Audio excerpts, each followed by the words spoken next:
السلام عليكم ورحمة الله وبركاته.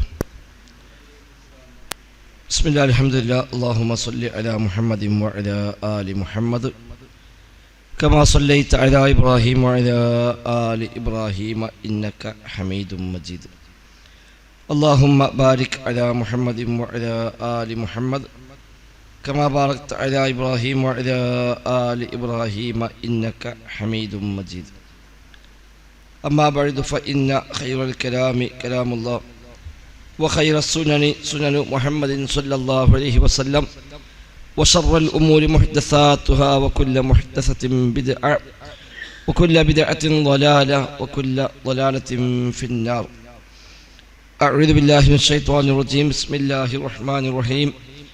يا أيها الذين آمنوا اتقوا الله حق تقاته ولا تموتن إلا وأنتم مسلمون.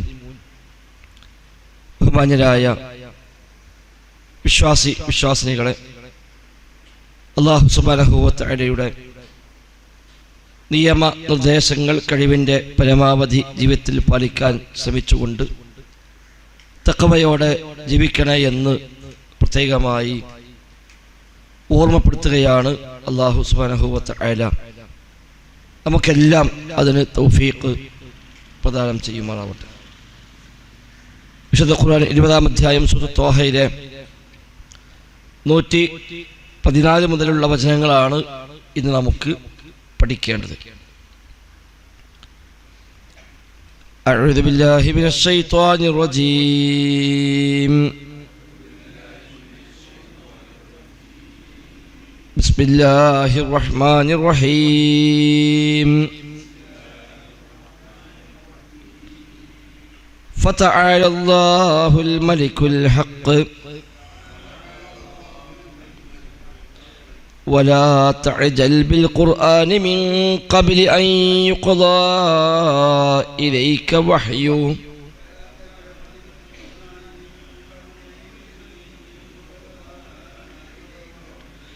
وقل رب زدني علما ولقد عهدنا إلى آدم من قبل فنسي ولم نجد له عزما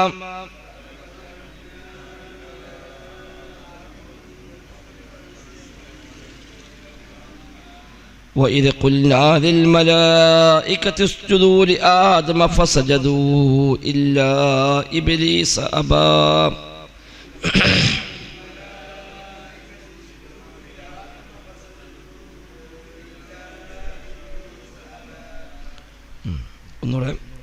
فتعالى الله الملك الحق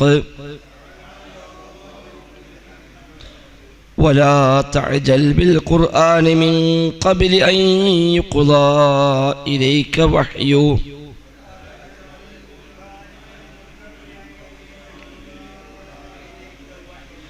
وقل رب زدني علما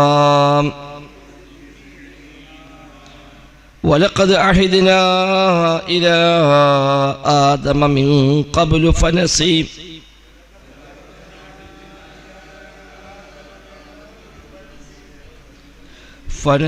ولم نجد له عزما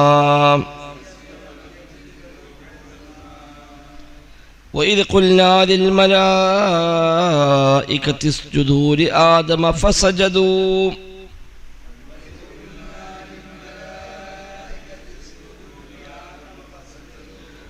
فسجدوا إلا إبليس أبى.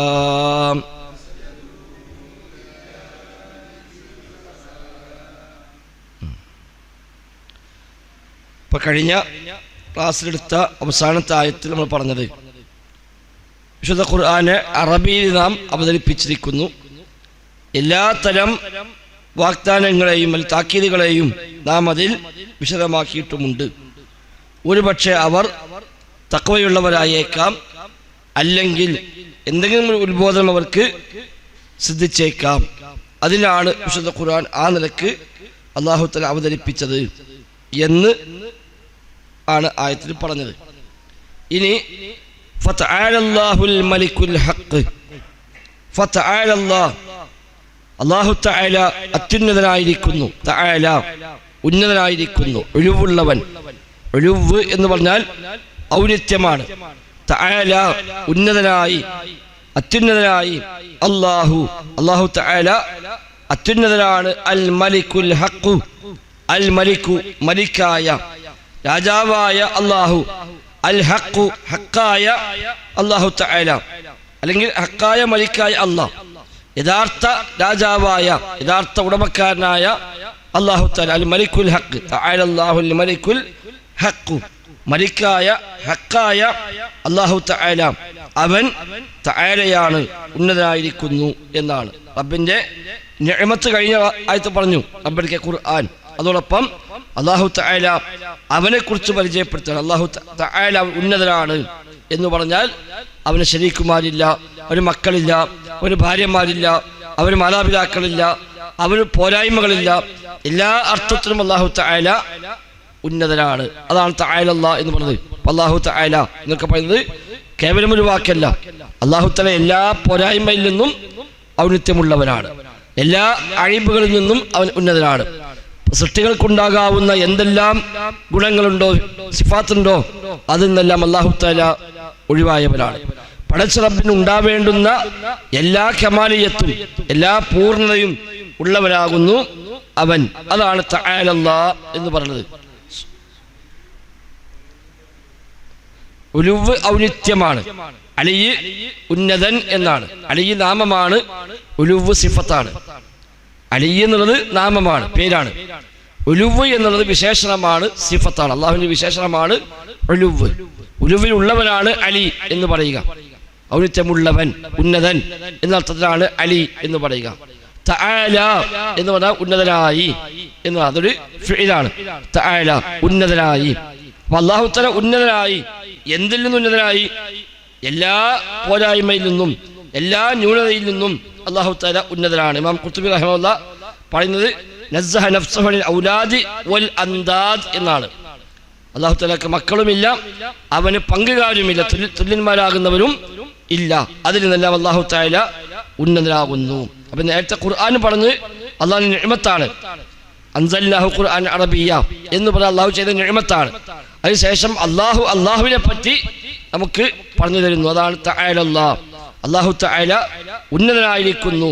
അൽ മലിക്കുൽ ഹഖ്, അൽ മലിക്കു മലിക്കായ, അൽ ഹഖ് ഹക്കായ മലിക്കായ അല്ലാഹ്. ആ ഹക്ക് മലിക്കിലേക്കുമാവാം, ആ ഹക്ക് അല്ലാഹുവിലേക്കുമാകാം. ഹക്കായ അല്ലാഹ്, അല്ലെ ഹക്കായ മലിക്കായ അല്ലാഹ്, യഥാർത്ഥ ഉടമാവകാശിയായ അല്ലാഹ്. ഇവിടെ മലിക്ക് മറ്റു പലതുണ്ടാവും. ദുനിയാവിൽ പലരും മലിക്കാണ്, രാജാക്കന്മാരാണ്. പക്ഷെ ആ മലിക്കൊന്നും ഹക്കായ മലിക്കല്ല. അതൊക്കെ താൽക്കാലികമായി വളരെ പരിമിതമായ വൃത്തത്തിൽ മാത്രം ഏൽപ്പിക്കപ്പെട്ട അധികാരമാണ് അത്തരം മലിക്കിനുള്ളത്. സൃഷ്ടികളുടേതെല്ലാം നാഖിസാണ്, അള്ളാഹുവിൻ്റെത് കാമിലാണ്. സൃഷ്ടികൾക്കെല്ലാം ഹദ്ദുണ്ട്, പരിമിതികളുണ്ട്. അല്ലാഹു തആലക്ക് പരിമിതികൾ ഇല്ല. ഒരാൾ രാജാവായി വന്നാൽ പോലും അയാൾ രാജാധികാരം നടപ്പാക്കാൻ കഴിയുന്ന ഏരിയകൾ വളരെ പരിമിതമാണ്. ആ രാജാധികാരം അംഗീകരിക്കുന്ന മനുഷ്യന്മാരുണ്ടാവും, അംഗീകരിക്കാത്തവരുണ്ടാവും. പ്രത്യക്ഷത്തിൽ അംഗീകരിക്കുന്നു എന്ന് പറഞ്ഞുകൊണ്ട് തന്നെ ആ രാജാവിന് എതിരായി പണിയെടുക്കുന്ന ആളുകൾ അവിടെ ഉണ്ടാവും. ആ രാജാവ് വിചാരിച്ചാലും നടത്താൻ കഴിയാത്ത എത്രയോ കാര്യങ്ങൾ ആ നാട്ടിലുണ്ടാവും. അവിടുത്തെ പ്രകൃതി പ്രതിഭാസങ്ങളോ അവിടുത്തെ വ്യവസ്ഥകളോ അതിനൊന്നും രാജാവിനെ പ്രത്യേകിച്ച് ഇടപെടലില്ല. അത് രാജാവാകട്ടെ അല്ലാത്ത ഭരണ സംവിധാനം. ഇപ്പം മന്ത്രിസഭ കൂടി നിയമം പാസ്സാക്കാൻ പറ്റും നമ്മുടെ നാട്ടിൽ. ഞാൻ മന്ത്രിസഭ കൂടിയിട്ട് നാളെ മഴ പെയ്യണ്ട അല്ലെങ്കിൽ വെയിൽ വേണ്ട എന്ന് തീരുമാനിക്കാൻ പറ്റുമോ വെച്ചാൽ ഒരു കാര്യമില്ല. ഇവിടെ കാറ്റടിക്കുന്നു, വെയിലുദിക്കുന്നു, സ്വയം പെഴുന്നു, ചന്ദ്രൻ പോകുന്നു. അതേപോലെ ഒരുപാട് സംവിധാനങ്ങൾ ഇവിടെ ഉണ്ടാകുന്നു. അതിനൊന്നും ഒരു സർക്കാരെ സംബന്ധിച്ച് അല്ലെങ്കിൽ ഒരു ഭരണാധികാരിയെ സംബന്ധിച്ച് ഒന്നും ചെയ്യാൻ കഴിയുക ഇല്ല. ഈ സംവിധാനങ്ങളെ കൂടെ സഞ്ചരിക്കാൻ മാത്രമേ പറ്റുകയുള്ളൂ. അല്ലാഹു തആലയുടെ മുൽക്ക് അതല്ല. അവന്റെ മുൽക്ക് അൽ ഹഖ്, ഹക്കായ മുൽക്കാണ്. സൂര്യൻ ഉദിക്കേണ്ടതില്ല എന്ന് റബ്ബ് തീരുമാനിച്ചാൽ അത് ഉദിക്കുകയില്ല. ലോകം നശിക്കാതെ തീരുമാനിച്ചാൽ അത് നശിക്കും. അപ്പൊ പരിപൂർണമായ കാമിലായ ഉടമാവകാശമാണ് അള്ളാഹുവിനുള്ളത്. അതാണ് അല്ലാഹ് മലിക്കുമാണ്, മാലിക്കുമാണ്. മാലിക് യൗമിദ്ദീൻ എന്ന് പറഞ്ഞു, അതേപോലെ മലിക്കിന്നാസ് എന്നും പറഞ്ഞു. അല്ലാഹ് മലിക്കുമാണ്, മാലിക്കുമാണ്. അതുകൊണ്ടാണ് ഇബ്നു തൈമിയ്യ റഹിമഹുല്ലാഹ് തഫ്സീറിൽ കാണാം മാലിക് യൗമിദ്ദീൻ എന്നിടത്ത് മലിക് യൗമിദ്ദീൻ എന്നും ഖിറാഅത്തുണ്ട്. സൂറത്തുൽ ഫാത്തിഹയിൽ മാലിക് യൗമിദ്ദീൻ എന്നടുത്ത മറ്റൊരു ഖിറാഅത്തിൽ മലിക് യൗമിദ്ദീൻ എന്നാണ്. അവിടെ ഇബ്നു ഉസൈമീൻ റഹിമഹുല്ലാഹ് പറയുന്നുണ്ട്, മാലിക്കായവർ ദുനിയാവിൽ മലിക്കാകണം എന്നില്ല, മലിക്കായവർ മാലിക്കാകണമെന്നുമില്ല. എന്നാൽ അല്ലാഹു തആല മലിക്കുമാണ് മാലിക്കുമാണ്. ആ സൂചനയാണ് രണ്ട് ഖിറാഅത്ത് വന്നതാണ്. രാജാവാണ് എന്നതുകൊണ്ട് ആ രാജാവ് ആ രാജ്യത്തിന്റെ ഉടമയാണോ? അല്ല. ഇനി ഒരാൾക്ക് ഒരു ഉടമാവകാശമുണ്ട്, അതുകൊണ്ട് അയാൾ രാജാവാകണമെന്നും ഇല്ല. അല്ലാഹു തആല ഉടമയുമാണ്, അതോടൊപ്പം രാജാവുമാണ്. അതാണ് അൽ മലിക്കുൽ ഹഖ് എന്ന് പറയുന്നത്. ഹക്കായ മലിക്, ശരിയായ ന്യായപ്രകാരമുള്ള മലിക്. അള്ളാഹുവിന്റെ പേരുമാണ് ഹക്ക് എന്നുള്ളത്. അള്ളാഹിന്റെ പേര് കൂടെ ഹക്ക്, അള്ളാഹു തആല ഹക്കാണ്. അപ്പൊ അല്ലാഹ് ഹക്കാണ്, ഹക്കായ മലിക്കുമാണ്. ആ അല്ലാഹു തആല അവൻ ഉന്നതനായിരിക്കുന്നു. എല്ലാ പോരായ്മയിൽ നിന്നും, എല്ലാ ന്യൂനതയിൽ നിന്നും, മറ്റു പങ്കുകാരിൽ നിന്നും, സൃഷ്ടികളുടെ ഗുണവിശേഷങ്ങളൊന്നുമെല്ലാം അല്ലാഹു തആല ഉന്നതനായിരിക്കുന്നു. വലാ തഅജൽ ബിൽ ഖുർആനി മിൻ ഖബ്ലി അൻ യുഖ്ളാ ഇലൈക വഹ്യു. വലാ തഅജൽ, നബിയെ താങ്കൾ ധൃതി കാണിക്കേണ്ടതില്ല. വലാ തഅജൽ, താങ്കൾ ധൃതി കാണിക്കേണ്ടതില്ല. അജല യഅജലു എന്ന് പറഞ്ഞാൽ ധൃതി കാണിക്കാതാണ്. അജല പലപ്പോഴും പഠിച്ച വാക്കാണ്. അജല ധൃതി കാണിച്ചു, അജലത്ത് ധൃതിക്കാണ് അജലത്ത്. അജൂൽ, മനുഷ്യനെ പറ്റി അല്ലാഹ് പറഞ്ഞത് മനുഷ്യൻ അജൂലാണെന്നാണ്, ധൃതിയുള്ളവനാണ്. ഒന്നിനും കാത്തിക്കാൻ നേരമില്ല, ഒന്നും വെയിറ്റ് ചെയ്യൂല. അതാണ് മനുഷ്യന്റെ പൊതുവായൊരു സ്വഭാവം. മനുഷ്യൻ അജൂലാണ്, അവൻ ധൃതിയുള്ളവനാണ്. അപ്പൊ അല്ലാഹു തആല നബിയോട് പറയാ, നബിയെ താങ്കൾ വലാ തഅജൽ, താങ്കൾ ധൃതി കാണിക്കരുത്. ബിൽ ഖുർആൻ, ഖുർആന്റെ കാര്യത്തിൽ. മിൻ ഖബ്ലി അൻ യുഖ്ളാ ഇലൈക വഹ്യുഹു, അല്ലാഹുവിന്റെ വഹ്യ് താങ്കളിലേക്ക് നിർവഹിക്കപ്പെടുന്നതിന് മുമ്പ് നിങ്ങളതിൽ ധൃതി കാണിക്കേണ്ടതില്ല. ഖുർആൻ ഓതി മലക്ക് വന്ന് ഓതി തന്ന് കഴിയുന്നതിന് മുമ്പേ നബിയെ നിങ്ങൾ ധൃതി കാണിക്കേണ്ടതില്ല. ആയത്ത് ഇറങ്ങാനുള്ള പശ്ചാത്തലമുണ്ട്. ഇബ്നു അബ്ബാസ് ഒക്കെ പറയുന്നത് കാണാം. അന്ന് റസൂലുള്ളാഹി സ്വല്ലല്ലാഹു അലൈഹി വസല്ലമ കാന യുആലിജു മിൻ വഹ്യി ശിദ്ദ, നബി തങ്ങൾ വഹയിന്റെ കാര്യത്തിൽ വലിയ പ്രയാസം, അങ്ങേയറ്റം കഠിനമായ നിലക്കാണ് നബി തങ്ങൾ വഹയിനെ കൈകാര്യം ചെയ്യാറുണ്ടായിരുന്നത്. ഫകാന മിമ്മാ യുഹർരികു ലിസാനഹു, നബി തങ്ങൾ നാവിങ്ങനെ ചലിപ്പിക്കുമായിരുന്നു. ജിബ്രീൽ സ്വല്ലല്ലാഹു അലൈഹി വസല്ലം വന്ന് ഒരു ആയത്ത് ഓതി കൊടുക്കുമ്പോൾ, ഇത് വലിയ അമാനത്താണല്ലോ, നഷ്ടപ്പെട്ടു പോകാൻ പാടില്ല, മറക്കാൻ പാടില്ല, ഒരു അക്ഷരം പോലും തെറ്റാൻ പാടില്ല. ജിബ്രീൽ സ്വല്ലല്ലാഹു അലൈഹി വസല്ലം എങ്ങനെയാണോ ഓതിയത് അതേപോലെ ഓതണം. ഒരു ഫതഹു കസ്റോ ഒരു അക്ഷരം മാറാൻ പാടില്ല. അപ്പൊ നബിക്ക് വല്ലാത്ത ബേജാറായിരുന്നു. വഹീന് വരുമ്പോ അങ്ങേയറ്റത്തെ ബേജാർ നബിക്കുണ്ട്. ജിബ്രീൽ സ്വല്ലല്ലാഹു അലൈഹി വസല്ലം പോകുന്നതിന് മുമ്പേ തന്നെ അത് കൃത്യമായി പഠിയാൻ വേണ്ടി നബി തങ്ങൾ ജിബ്രീലിനെ ഓതുമ്പോൾ ഒപ്പം നബി ഇങ്ങനെ നാവുകൊണ്ട് ചലിപ്പിക്കും. ജിബ്രീൽ ഓതി കഴിയാൻ കാത്തു നിൽക്കാതെ ജിബ്രീൽ സ്വല്ലല്ലാഹു അലൈഹി വസല്ലം ഓതുമ്പോൾ തന്നെ നബി തങ്ങൾ കൂടെ ഇങ്ങനെ ഓതുമായിരുന്നു. കാന ജാഅഹു ജിബ്രീൽ ബിൽ വഹയി കുല്ലമാ ഖാല ജിബ്രീൽ ആയതൻ ഖാലഹാ മഅഹു, ജിബ്രീൽ സ്വല്ലല്ലാഹു അലൈഹി വസല്ലം വഹയുമായി വന്നാൽ ഓരോ ആയത്ത് ജിബ്രീൽ ഓതുമ്പോഴും നബി തങ്ങൾ ജിബ്രീലിന്റെ കൂടെ ഓതുമായിരുന്നു. മിൻ ശിദ്ദത്തി ഹിർസിഹി അലാ ഹിഫ്ദിൽ ഖുർആൻ, ഖുർആൻ ഹിഫ്ലാക്കാനുള്ള അങ്ങേ അറ്റത്തെ ആഗ്രഹം കൊണ്ട് നബി തങ്ങൾ ജിബ്രീലിന്റെ കൂടെ ഓതും. അവിടെയാണ് അല്ലാഹു തആല പറഞ്ഞത്, അങ്ങനെ വേണ്ട, അങ്ങനെ പ്രയാസപ്പെടുന്നും വേണ്ട, അങ്ങനെ എടുക്കാറായിക്കൊണ്ട് നിങ്ങൾ ഓതേണ്ടതില്ല, നിങ്ങളത് മറക്കുകയില്ല എന്ന് അല്ലാഹു തആല പല സ്ഥലത്തായി നബി സമാധാനിപ്പിച്ച് കാണാം. സൂറത്തുൽ ഖിയാമയിൽ ولا تحرك به لسانك لتعجل به إن علينا جمعه وقرآنه فإذا قرأناه فاتبع القرآن ثم إن علينا بيانه എന്ന ആയത്തും ഇതേ ആശയത്തിൽ അവതരിച്ചതാണ്. അഥവാ നബിയെ താങ്കൾ ധൃതി കാണിക്കാൻ വേണ്ടി നാവ് ചലിപ്പിക്കേണ്ടതില്ല. തീർച്ചയായും ഇന്ന അലൈനാ ജംഅഹു വഖുർആന, ഈ ഖുർആൻ നിങ്ങളുടെ മനസ്സിൽ അത് ക്രോഡീകരിച്ച് തരൽ നാം ഏറ്റിരിക്കുന്നു, അതിന്റെ പാരായണം നാം ഏറ്റിരിക്കുന്നു. ഫൈദാ ഖറഅനാഹു ഫത്തബിഉ ഖുർആന, അതിനാൽ നാം ഓതി തന്നാൽ ആ ഓത്തിനെ പിൻപറ്റുക. സുമ്മ ഇന്ന അലൈനാ ബയാന, പിന്നെ അതിന്റെ വ്യാഖ്യാനവും നാം തന്നെ ഏറ്റെടുത്തിരിക്കുന്നു എന്ന് അല്ലാഹു തആല സൂറത്തുൽ ഖിയാമയിൽ ആയത്തിറക്കി. അതുപോലെ സനുഖ്രിഉക ഫലാ തൻസാ ഇല്ലാ മാ ഷാ അല്ലാഹ്, സനുഖ്രിഉക നബിയെ താങ്കൾക്ക് നാം ഓതിത്തരാം, ഫലാ തൻസാ നിങ്ങൾ മറക്കുകയില്ല, അത് മറക്കൂല. ഇല്ലാ മാ ഷാ അല്ലാഹ്, അല്ലാഹു ഉദ്ദേശിച്ചതൊഴികെ. ഏതെങ്കിലും ഒന്ന് അല്ലാഹ് മറപ്പിക്കാൻ ഉദ്ദേശിച്ചാൽ അത് മറക്കുന്നല്ലാതെ നബിയായിട്ട് സംഗതി മറന്നു പോവുകയില്ല ഖുർആനിൽ. അവിടെ നബി നിങ്ങൾ അങ്ങനെ പ്രയാസപ്പെടേണ്ടതില്ല എന്ന് അല്ലാഹു തആല നബിയെ സമാധാനിപ്പിക്കുന്നു. അതാണ് ഇവിടെയും. അതും വഹിയായി വരും. അതാണ് ഹദീസ്. വിശുദ്ധ ഖുർആൻ മാത്രമല്ല, സുമ്മ ഇന്ന അലൈനാ ബയാന, ആ ഓരോ ആയത്തിന്റെ ഉദ്ദേശം എന്താണ് എന്നും അല്ലാഹു തആല തന്നെ അറിയിച്ചു കൊടുക്കുകയാണ്.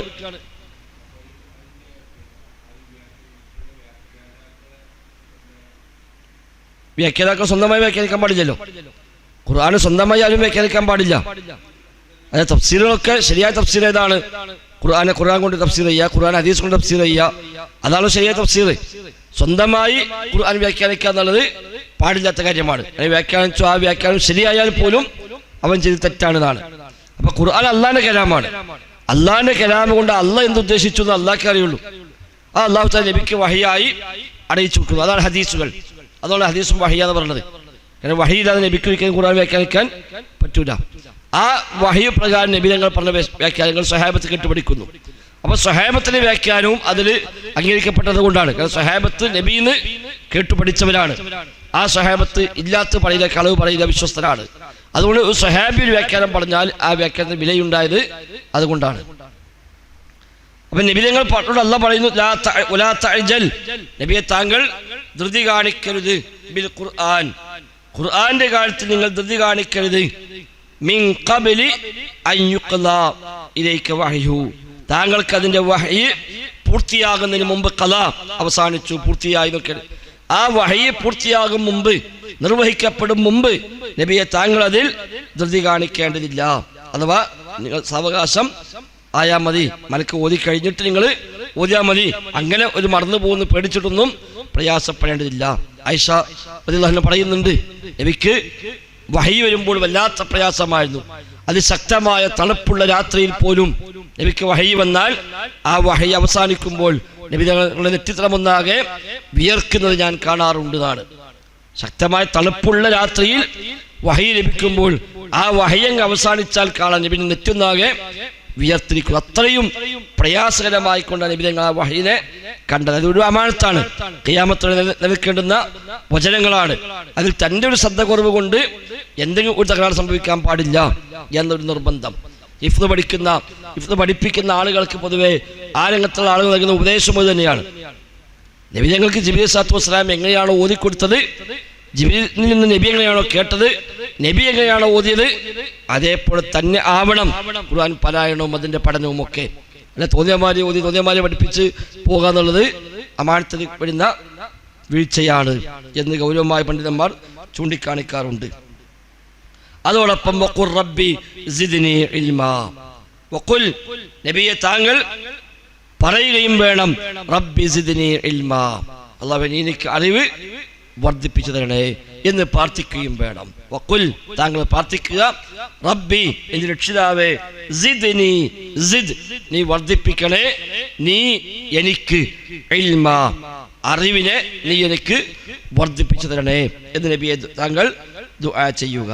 അപ്പൊ നബിയോട് അല്ലാഹ് പറയാണ് ഇൽമ വർദ്ധിപ്പിക്കാൻ പ്രാർത്ഥിക്കാൻ. അപ്പൊ നമ്മളൊക്കെ ഏതായാലും പ്രാർത്ഥിക്കേണ്ടതുണ്ട്. അല്ലാഹുവിന്റെ വഹ്യ് പ്രകാരമാണ് നബിക്ക് ഇൽമ കിട്ടുന്നത്. എന്നിട്ട് പോലും ഇൽമ വർദ്ധിപ്പിക്കാൻ ദുആ ചെയ്യാനാണ് പറഞ്ഞത്. സുഫിയാൻ ഇബ്നു ഉയൈന റഹിമഹുല്ലാഹ് പറഞ്ഞു കാണാം, വലം യസൽ സല്ലല്ലാഹു അലൈഹി വസല്ലം ഫീ സിയാദത്തി മിനൽ ഇൽമി ഹത്താ തവഫാഹു അല്ലാഹു അസ്സ വജല്ല, നബി തങ്ങൾ വഫാത്താകുന്നത് വരെ പ്രവാചകർക്ക് ആ ഇൽമ വർദ്ധിച്ചുകൊണ്ടേയിരുന്നു. ഓരോ വഹി വരുമ്പോഴും അറിവ് വർദ്ധിക്കാമല്ലോ. വഫാത്താകുന്നവരെ നബിക്ക് ഇൽമ വർദ്ധിച്ചുകൊണ്ടേയിരുന്നു.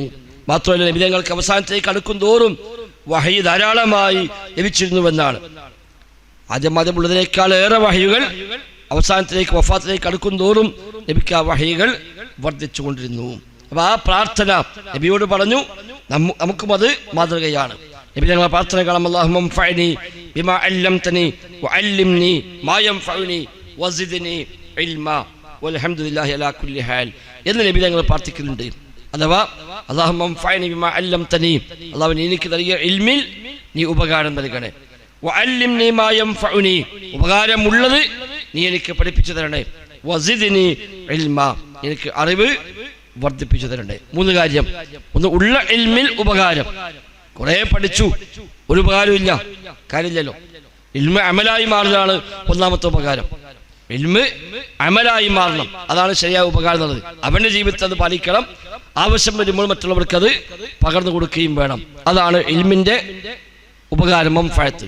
അതാണ് അല്ലാഹു മംഫഅനി ബിമാ അല്ലംതനി. അതാണ് നിന്റെ ഇൽമ് നിനക്ക് ഉപകാരമില്ലെങ്കിൽ ഇദാ ലം യൻഫഅക നഫ്സ് ഇദാ ലം യൻഫഅ നഫ്സക ഫകൈഫ തൻഫഉ ബി ഗൈറക എന്ന് സലഫുകൾ പറഞ്ഞു കാണാൻ കഴിയും. നിന്റെ അറിവ് കൊണ്ട് നിനക്ക് ഉപകാരമില്ലെങ്കിൽ പിന്നെ അറിവ് കൊണ്ട് എങ്ങനെയാണ് മറ്റുള്ളവർക്ക് ഉപകാരം നൽകാൻ കഴിയുക? നീ പഠിച്ച അറിവ് കൊണ്ട് നിനക്ക് ജീവിതത്തിൽ ഉപകാരമില്ല എങ്കിൽ ആ അറിവ് മറ്റൊരാൾക്ക് ഉപകാരം ഉണ്ടാക്കി കൊടുക്കാൻ നിനക്ക് എങ്ങനെ കഴിയും എന്ന് മുൻഗാമികൾ ചോദിച്ചിട്ടുണ്ട്. ഏതായാലും നബിയോട് അല്ലാഹു തആല പറയുന്നു, നബിയെ താങ്കൾ പ്രാർത്ഥിക്കണം, റബ്ബി സിദ്നി ഇൽമാ, അല്ലാഹുവേ നീ എനിക്ക് അറിവ് വർദ്ധിപ്പിച്ചു തരണേ എന്ന് നബിയെ താങ്കൾ പ്രാർത്ഥിക്കണമെന്ന് കൂടി അല്ലാഹു തആല നബിയോട് പ്രത്യേകമായി ആവശ്യപ്പെടുന്നു. അപ്പൊ എത്ര അറിവുള്ള ആളും ആ അറിവൊന്നും ഒന്നുമല്ല എന്നർത്ഥം കൂടി അതിലുണ്ടല്ലോ. നബിനേക്കാളും വലിയ ഇൽമുള്ള ഇനി പാലുണ്ടാവുക. പക്ഷെ അത്ര അറിവുള്ള ആളോടും അല്ലാഹു പറഞ്ഞത് ഇൽമു വർദ്ധിപ്പിക്കാൻ വേണ്ടി ദുആ ചെയ്യാം. അപ്പൊ ഇൽമു എത്ര കിട്ടിയാലും അത് ഒന്നുമാവുകയില്ല. വിശുദ്ധ ഖുർആനിൽ അല്ലാഹു പറഞ്ഞു, വമാ ഊതീതും മിനൽ ഇൽമി ഇല്ലാ ഖലീല, നിങ്ങൾക്ക് ഇൽമിൽ നിന്ന് വളരെ തുച്ഛമല്ലാതെ നൽകപ്പെട്ടിട്ടില്ല. അതുകൊണ്ട് എത്ര വലിയ അറിവുള്ള ആളും ആ അറിവ് കൂടുതൽ കൂടുതൽ കൂടുതൽ വർദ്ധിക്കാൻ ആവശ്യക്കാരൻ തന്നെയാണ്. മാത്രമല്ല ഇബ്നു മുബാറക്കിനോടാണ് എൻ്റെ ഓർമ്മ ചോദിക്കുന്നുണ്ട്, ആരാണ് ഏറ്റവും അധികം പഠിക്കാൻ ആവശ്യമുള്ളത്? കൂടുതൽ പഠിക്കേണ്ടത് ആരാണ്? ഏറ്റവും അധികം പഠിക്കേണ്ടത് ആരാണ്? അദ്ദേഹം കൊടുത്ത മറുപടി, അവർ ഏറ്റവും വലിയ ആലിമാരാണോ അയാളെ ഏറ്റവും കൂടുതൽ പഠിക്കേണ്ടത്. സമൂഹത്തിൽ ഏറ്റവും അറിവുള്ളവരാണ് കൂടുതൽ പഠിക്കേണ്ടത്. കാരണം അവരിൽ നിന്ന് സംഭവിക്കുന്ന അബദ്ധങ്ങളാണ് ഏറ്റവും വലിയ പ്രയാസമുണ്ടാക്കുക. അറിവ് കൂടുന്തോറും ആളുകൾക്ക് സ്ഥാനം കൂടും. അപ്പൊ അവർക്ക് അബദ്ധം പറ്റിയാലോ ആ അബദ്ധത്തിന് കൂടുതൽ വ്യാപ്തി ഉണ്ടാകും. ഒന്നുമില്ലാത്തൊരു ഒരു സാധാരണക്കാരൻ ഒരു അബദ്ധം പറ്റിയ ചിലപ്പോൾ അയാളിലോ ഏറി വന്ന അയാളുടെ കുടുംബത്തിനോ മാത്രമേ അതിൻ്റെ ഒരു പ്രയാസം ഉണ്ടാവുള്ളൂ.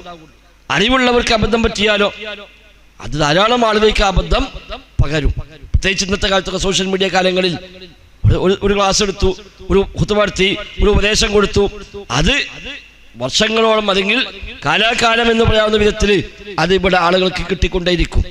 അത് ഒരുപാട് മനുഷ്യന്മാർക്ക് വെളിച്ചമാകാൻ പറ്റും ശരിയാണെങ്കിൽ.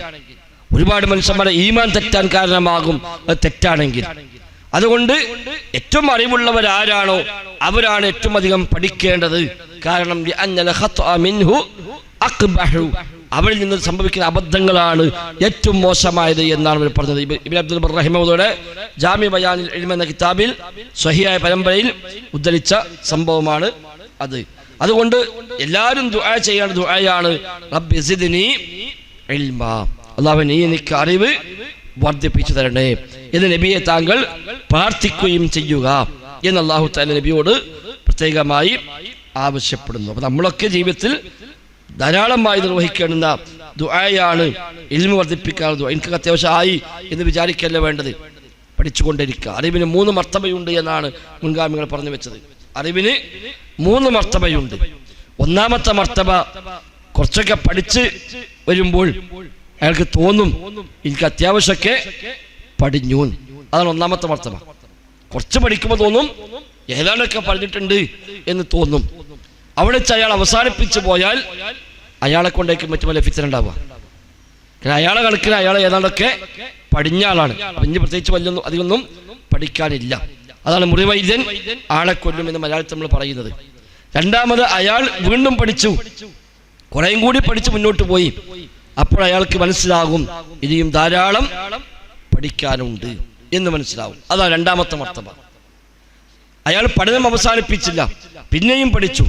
ഒരുപാട് പഠിച്ച് മുന്നോട്ട് പോയപ്പോൾ അയാൾക്ക് മനസ്സിലായി ഞാനൊന്നും പഠിച്ചിട്ടില്ല. അതാണ് ശരിയായ ലെവലിലാണ്. അപ്പൊ അറിവ് എത്ര കൂടുന്നുവോ അത്രയും ബോധ്യമാവൽ തൻ്റെ അറിവില്ലായ്മയാണ്. അറിവ് കൂടുന്തോറും തൻ്റെ അറിവിന്റെ മഹത്വമല്ല മനസ്സിലാവുക, തൻ്റെ അറിവില്ലായ്മയാണ് മനസ്സിലാവുക. കടലിൽ ഇറങ്ങണ മാതിരിയാണ്. കടലിലേക്ക് ആദ്യത്തെ സ്റ്റെപ്പ് വെച്ചാൽ ഇതിപ്പോ അത്ര ആഴൊന്നും എന്ത് ബേജാറാകാൻ പറയും. രണ്ടാമത്തെ കാലം വെക്കുമ്പോഴോ കുറച്ചുകൂടെ ഒക്കെ ഒരു ആഴം കൂടും. മൂന്നാമത്തെ വെക്കുമ്പോത്തിന് പിന്നെ ബേജാറായി. ഇനിയാണ് വെക്കണമെങ്കിൽ ഒരു ധൈര്യം കിട്ടൂല. അപ്പൊ അതാണ് ഓരോ സ്റ്റെപ്പ് മുന്നോട്ട് പോകും തോറും അറിവില്ലായ്മയുടെ ആഴം അവന് ബോധ്യമാവുകയും ഞാനൊന്നും പഠിച്ചിട്ടില്ല എന്ന് മനസ്സിലാവുകയും ചെയ്യും. അത് മനസ്സിലായി കഴിഞ്ഞാൽ പിന്നെ അവനെ കൊണ്ട് ഫിത്ന ഉണ്ടാവില്ല. എനിക്കറിയില്ല, എനിക്ക് പഠിച്ചിട്ടില്ല ഞാൻ എന്നൊരാൾക്ക് ബോധ്യം വന്നു കഴിഞ്ഞാൽ പിന്നെ അയാളെ കൊണ്ട് ഉമ്മത്തിന് പേടിക്കാനില്ല.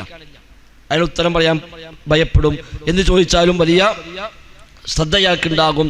ചാടിക്കേറി പറയില്ല.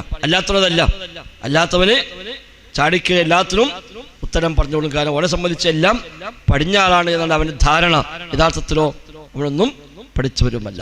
സ്വഹാബിമാര് പോലും ചോദ്യങ്ങൾ വരുമ്പോൾ പ്രയാസപ്പെടുകയും എന്നോട് ചോദിച്ചില്ലായിരുന്നുവെങ്കിൽ എന്ന് അവരൊക്കെ ആഗ്രഹിക്കുകയും ചെയ്യുമായിരുന്നാണ്. ഒരു ചോദ്യം വരുമ്പോൾ എന്നോട് ചോദിക്കാൻ ഞാൻ മതിയായിരുന്നു എന്നവർ വിചാരിക്കുമായിരുന്നു. സ്വഹാബിയെ കുറിച്ച് കാണാം. ഒരു സ്വഹാബിയോട് ഒരാൾ സംശയം ചോദിച്ചു. അപ്പൊ അദ്ദേഹം പറഞ്ഞു, ഇത് എന്നെക്കാളും പറയാൻ പറ്റിയത് ഇന്നാളാണ്, അവിടെ പോയി ചോദിച്ചു നോക്ക്. അപ്പൊ അവിടെ പോയി. അപ്പൊ അദ്ദേഹം പറഞ്ഞു, ഞാനല്ല പറയാൻ നല്ലത്, മറ്റേ ആളുണ്ട്, അവിടെ അയാളത്ത് പോയിക്കോ. അങ്ങനെ ഓരോരുത്തരും പറഞ്ഞയച്ചു. അങ്ങനെ 29 ആളത്തെത്തിയ ആൾ ഒരാളും ഉത്തരം പറയുന്നില്ല. 29ാമത്തെ ആള് പറഞ്ഞു, എന്നെക്കാൾ പറയാൻ പറ്റിയ ആൾ ഇന്നാളാണ്. അപ്പൊ 30ാമത്തെ പേര് പറഞ്ഞു നോക്കുമ്പോ ഇദ്ദേഹം ആദ്യം പോയ ആളാണ്. ഇദ്ദേഹം ആദ്യം ചെന്ന് കണ്ട ആളാരാണോ അയാളുടെ പേരാണ് മറ്റാൾ പറയുന്നത്. അപ്പൊ അത്രയും വലിയ ഇൽമുള്ള ആള് പോലും താൻ ചോദിക്കപ്പെട്ടില്ലായിരുന്നുവെങ്കിൽ എന്നാണ് അവർ ധരിക്കുന്നത്. ഇമാം മാലിക് റഹിമഹുള്ളയാണ് ഏറ്റവും അധികം ലാ അദ്രി എന്ന് പറഞ്ഞ ആള്. ചോദ്യങ്ങൾക്ക് ലാ അദ്രി, എനിക്കറിയില്ല എന്ന് ഏറ്റവും അധികം ഉത്തരം പറഞ്ഞ ആള് ഇമാം മാലിക്കാണ്. മറച്ചു വെക്കാൻ പറ്റൂല. ഇത് മറച്ചു വെക്കലല്ല, ഇത് ബേജാറാണ്. അല്ല മറച്ചു വെക്കലല്ല. നമുക്ക് ആരെയാന്ന് പറഞ്ഞു കൊടുക്കാൻ പറ്റൂല എന്നുള്ളതല്ല. ഇത് ഞാൻ പറഞ്ഞാൽ തെറ്റുമോ, അതായിരിക്കുമോ ഇസ്ലാമിന്റെ നിയമം എന്ന ബേജാറ് കൊണ്ടാണ് അവരൊക്കെ എനിക്കറിയില്ല എന്ന് പറയുന്നത്. അല്ലാതെ അറിഞ്ഞ് മറച്ചു വെക്കുക എന്നുള്ളതല്ല. ഇനി മറച്ചു വെക്കാൻ പറ്റുന്നത് പറഞ്ഞതും പൊതുവായി കൊണ്ടല്ല. ചില സ്ഥലത്ത് മറച്ചു വെക്കാൻ പറ്റും. ഒരാള് പരീക്ഷിക്കാൻ വേണ്ടി ചോദിക്കുകയാണ്, അവന് പറഞ്ഞു കൊടുക്കേണ്ട കാര്യമില്ല. അതേപോലെ അയാളത് അമൽ ചെയ്യൂല, അയാൾക്ക് കൊണ്ട് വേറെ ഫിത്ന ഉണ്ടാക്കാൻ വേണ്ടി ചോദിക്കുകയാണ്. അയാൾക്ക് അറിയാനും പഠിക്കാനൊന്നുമല്ല. ഇവിടെ ചോദിച്ച ഉത്തരം കിട്ടിയിട്ട് വേണം ആ ഉത്തരവുമായി പോയിട്ട് പിന്നെ അയാൾക്ക് വേറെ ഫിത്ന ഉണ്ടാക്കാൻ. എങ്കിൽ പറയേണ്ട കാര്യമില്ല. ഇമാം മാലിക്കിന്റെ അടുത്ത് ഒരു പുത്തൻവാദി ഒരു ബിദഅി കക്ഷിപ്പെട്ട ഒരാൾ മുഅ്തസിലി വരുന്നുണ്ട്. അതേപോലെ ഇമാം മാലിക്കിനോട് പറഞ്ഞു, എനിക്ക് ചില സംശയങ്ങളുണ്ട്. ഇമാം മാലിക് പറഞ്ഞു, എനിക്ക് ഫുള്ള് ഉറപ്പാണ് ജയിക്കോടുന്നത്. എനിക്ക് ഉറപ്പാണ്, അതുകൊണ്ട് ഞാൻ എന്നോട് വർത്തമാനം പറയാൻ ആവശ്യമില്ല. എന്നെപ്പോഴും സംശയങ്ങൾ ആരുണ്ടാവും, അവിടെ പോയിക്കോന്ന്. കാരണം അവിടെ പോകാൻ ഈ ഉത്തരം കിട്ടിയിട്ട് അവിടെ സംശയം തീർക്കാനല്ല. അങ്ങനെ ചോദിച്ചുകൊണ്ടേ എടുക്കുള്ളൂ. ഇവിടെ ചോദിക്കും, അപ്പുറത്ത് വേറെ പോയി ചോദിക്കും. എന്നിട്ട് പിന്നെ ഇയാൾ പറഞ്ഞ ഇങ്ങനെയാണല്ലോ, നിങ്ങൾ പറഞ്ഞ മാതിരിയല്ലോ, എന്നിട്ട് ഓലമ്മൽ അങ്ങനെയാണ് എന്ന് പറഞ്ഞ് ഫിത്ന ഉണ്ടാക്കാനാണല്ലോ വരുന്നത്.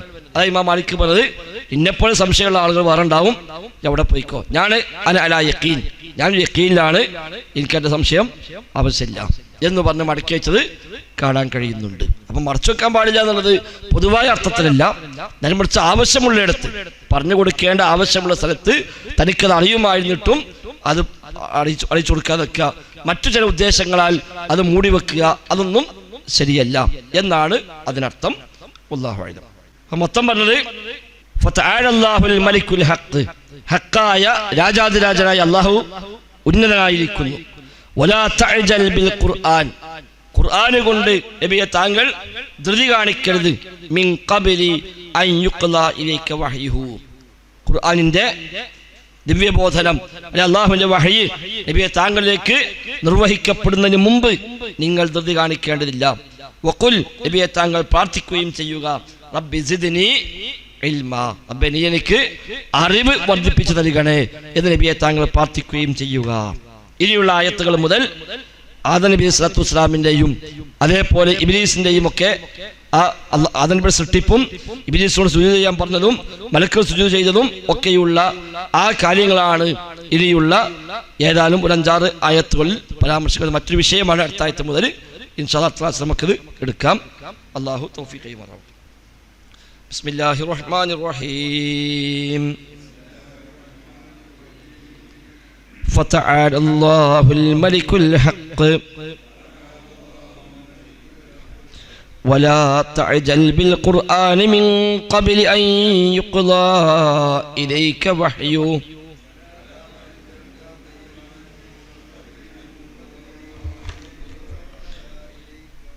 وقل رب زدني علما. سبحانك اللهم وبحمدك. السلام عليكم.